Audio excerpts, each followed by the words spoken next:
코로나가 좀 많이 풀려가지고 자영업자들이 좀 살아났으면 좋겠습니다. 그리고 이제 마스크 같은 경우는 이제 실내 마스크 해제에 대해서는 다음 주 정도에 논의가 나오고 방역 상황 보고 나서 이제 얘기를 할 것 같아요. 마스크도 이제 벗을 수 있는 상황이 오지 않을까라는 생각이 좀 들고, 그동안에 또 이제 코로나 때문에 이제 방역 뭐 요런 것 때문에 사실 힘든 업체들이 굉장히 많죠. 그렇죠. 우리가 아시는 그 이영복, 이 목란이라는 이제 짜장면 맛이쇼 하는 집도요, 부산을 이제 영업을 폐지하고요. 아이고. 서울도 지금 축소한다.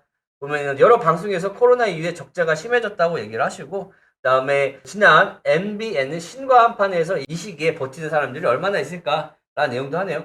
여기 같은 경우는 24년째 운영을 하면서 그 예약을 몇 달 전에 해야지만 먹을 수 있는 그런 곳인데, 직원들 인건비도 많잖아요. 그러니까 물론 예약은 차가지고 가진 못하는데 2명씩밖에 앉지 못하고 제 자리를 채우지 못하니까 적자가 1년 동안 1억 2천만 원 났다고 얘기하네요.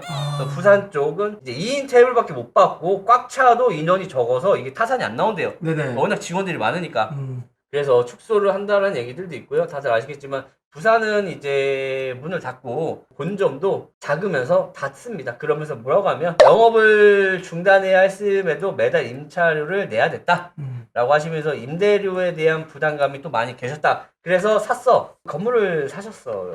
그래서 야, 지금 이제 적자가 너무 심하고 우리가 영업을 중단하는데도 매달 임차료를 내야 되기 때문에 건물을 사셨어요.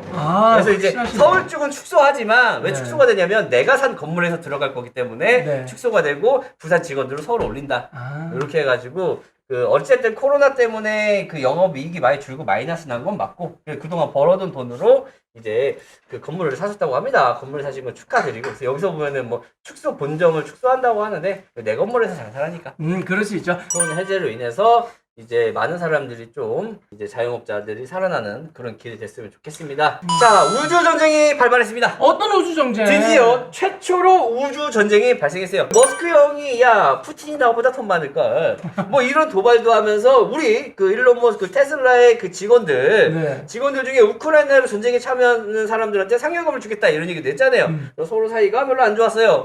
일론 머스크도 푸틴 나보다 훨씬 부자다라고 이제 또 조롱을 좀 했죠. 그런데 며칠 있다가 무슨 일이 있었냐면 그 모스크바호가 격침을 당했습니다. 러시아의 자존심이 건든 거예요. 오호. 그래서 이거 우크라이나 러시아의 싸움이잖아. 근데 갑자기 러시아가 일침을 갑니다. 무슨 일침? 이거 있잖아. 네. 이거는 일론 머스크 때문이야. 왜? 이거 침공당하고 있잖아. 야, 우리의 자존심을 건드렸어. 이거 일론 머스크 때문이야. 라고 하면서 이제 우주에 있는 스타링크 위성을 폭격하겠다. 우주전쟁! 아이언맨 대 타노스가 붙었습니다. 네네. 그래서 아이언맨이 위성을 띄웠는데 타노스가 손가락을 튕겨서 부숴버리겠다! 그래서 우주전쟁 최초죠. 아닌가? 인류 역사상 최초 아닌가? 그 남의 인공위성 때려 부시고 모조리 파괴하겠다. 그래서 러시아가 미국의 사업가 일론 머스크가 쏘아올린 위성 인터넷 때문에 우리 배가 침몰당했기 때문에 스타링크에 대한 공격을 발표하면서 우주전쟁을 선포했다! 왜? 테란 대 테란! 맞싸우게 됐군요. 원래라면 이제 통신이 안 돼야 되는데 스타링크 때문에 통신한 거 아니냐? 그치. 스타링크 다 부숴버리겠다. 그래서 러시아군의 안전 확보를 위해 해당 지역의 상공에 위치한 스타링크 위성을 모두 파괴할 것을 지시했습니다. 이러면서 이제 전쟁. 근데 이거 개인 자산 아닌가? 이거를 함부로 민간 자산을 함부로 이렇게 부셔도 되나? 그런데 이거 또 다른 나라 사람이거든요? 미국 사람이랑 러시아 사람이라서 이게 될런지. 자, 다음 뉴스 하나 볼게요. 최저임금 가속이 되면서 우리나라가 이제 도쿄를 넘어서 도쿄보다 우리나라가 네네. 최저시급이 비싸다고요? 그쵸. 주유수단까지 하면은 우리나라가 1992원인데 우리가 이제 일본보다 잘 삽니다. 돈도 많이 벌어요. 우리나라 짱짱미. 우리나라 알바생이 이제 일본 알바생보다 이제 돈 더 버는 거야. 국뽕 맞죠? 인생 역전. 그렇지.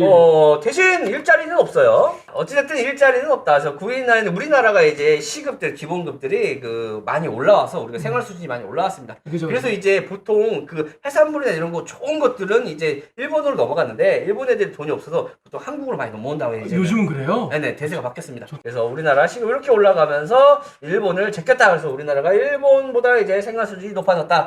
하지만 이제 구인난은 조금 더 길어졌다라고 보시면 될 것 같고요. 자, 독일 가상자산 친화국가로 1위를 차지했다. 미국은 3위 다음에서 이 뉴스 때문에 미국이 이제 암호화폐에 대한 입주가 좀 줄었다라는 내용들이 좀 있거든요. 근데 사실 내용을 보면 각국의 초기 코인 공개 ICO나 사기 수차례 등등등 기관 가상자산 이런 내용들이 있습니다. 결론은 뭐냐면 그 뉴스에서는 이거를 다른 제목으로 하면은 미국이 밀렸다. 이제 미국에서 암호화폐를 뒷전으로 본다. 네네. 독일이나 이쪽이 강하다라고 하지만 사실 미국이 3위를 밀릴 수밖에 없는 게 당연히 아시겠지만 규제 때문이거든요.